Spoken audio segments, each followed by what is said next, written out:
Hello and welcome. This is the Batman Who Laughs, number 7. We're starting to run out of fingers. It's a good thing there's not a number 8 coming up. Because then I have to be like that, and then I have to be like this, or like this for 9, and then like 10 is like that, and we're just going to run out of fingers, so maybe we just like make fists. It's like issue 10. But there is no issue 10, just 7. Just 7. We start off with a pretty cool cover. I like it. You got this big skull in the background. And what's the motif in all the fighting here? More skulls. How's that appropriate? Like, how does that fit in? They're fighting in a graveyard. The skull is menacing, symbol of death in the background. I'm not quite sure I understand what the like ribs arranged around the skull mean. I don't think it matters too much. If you remember, they're fighting in a graveyard. Why? Because that's where the Batman Who Laughs pulled out a young Bruce Wayne from. Boom! You can see the young Bruce Wayne right here. And, the actual Batman is going nuts. He is going nuts. He's lost it. He has absolutely lost it. Look at the way reality, the way he's perceiving things is distorting itself. Everything is going crazy. He's rocking that dark metal visor. Well, I guess he's not rocking it anymore, but he was earlier. Didn't he put it into his cowl or something? I don't remember. It doesn't matter. It totally doesn't matter. Because he's just gone nuts. He's lost it. He's seeing a different reality. He's seeing the Batman Who Laughs reality. The one where things are twisted and pulling apart. The one where these glowing lights are hanging out. The one where there's bats in the background for no reason. We're here in the graveyard, having a showdown. It feels good, doesn't it, brother? Yes! You thought I was the bad guy. Ah! Once the light on this syringe shows red, it means your blood is my blood, and I can use your plasma to make the last bit of serum I need to change this into what it's always meant to be. So, this is where we're at. Bruce is protecting the young Bruce Wayne from Bruce Wayne. So Bruce is fighting Bruce to save Bruce. Got it. Got it.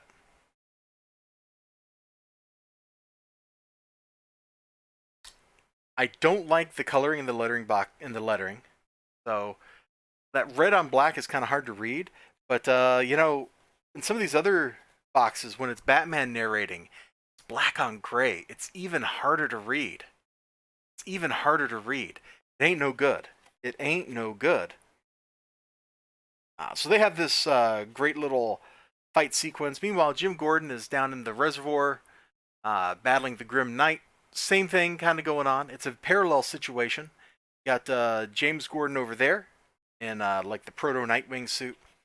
And they're kind of doing the same thing. So over here, they're fighting for the heart and soul of Batman. And the heart and soul of the city. With the scene with the Grim Knight, it's less fighting for the soul of Jim Gordon, the commissioner, and more fighting for the soul of his son, James. Where does James fit in? But the two situations parallel each other, and the stories parallel each other, the plot points parallel each other. No matter how you draw it out, those two sequences, those two scenes are side by side. Speaking of themes, I want to get over to...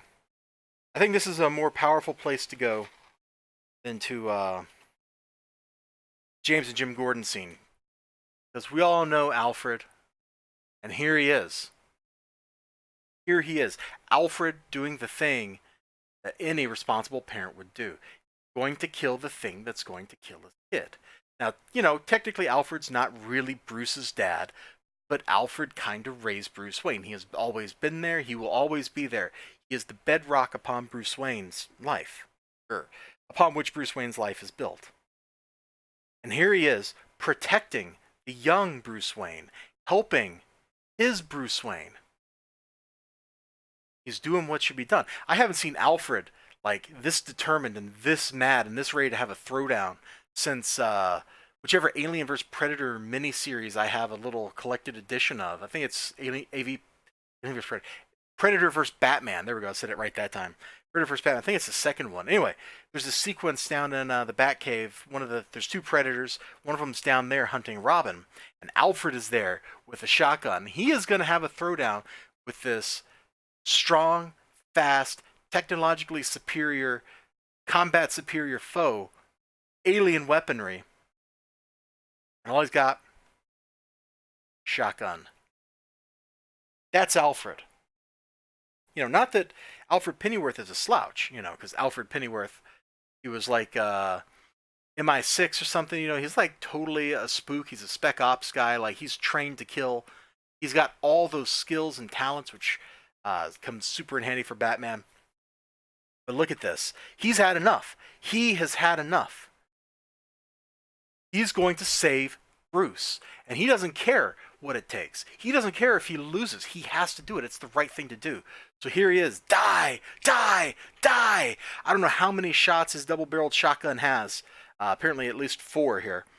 But he's firing, man. He is firing. He is doing it.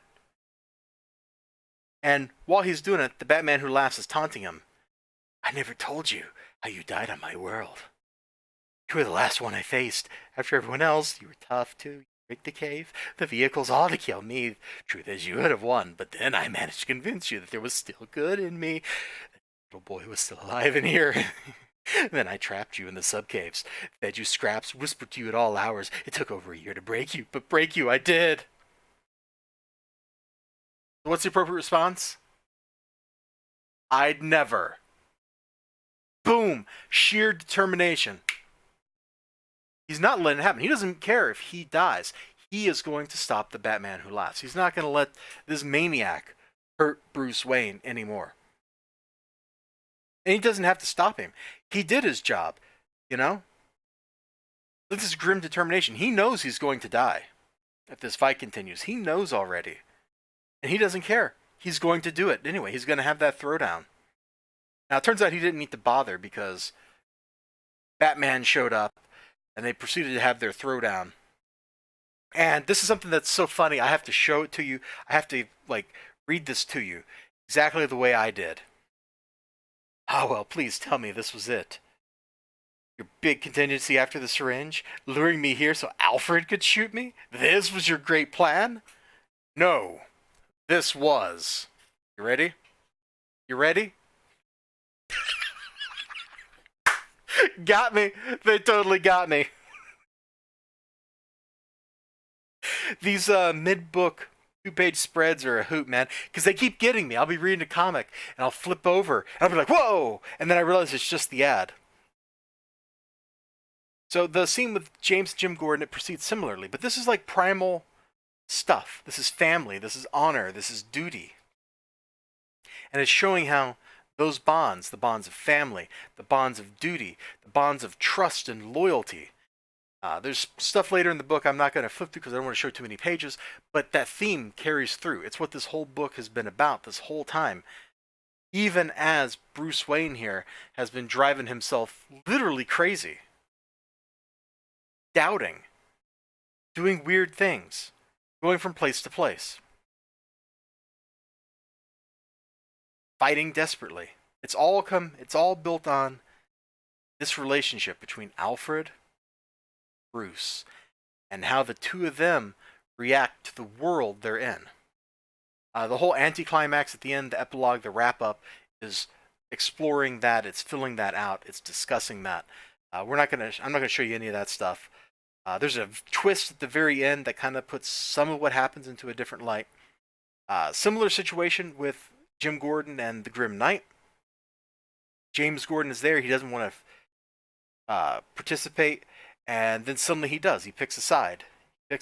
He does something. And it has a somewhat different ending to it than this scene. What does that mean? In fact, I haven't even really told you how this scene ends.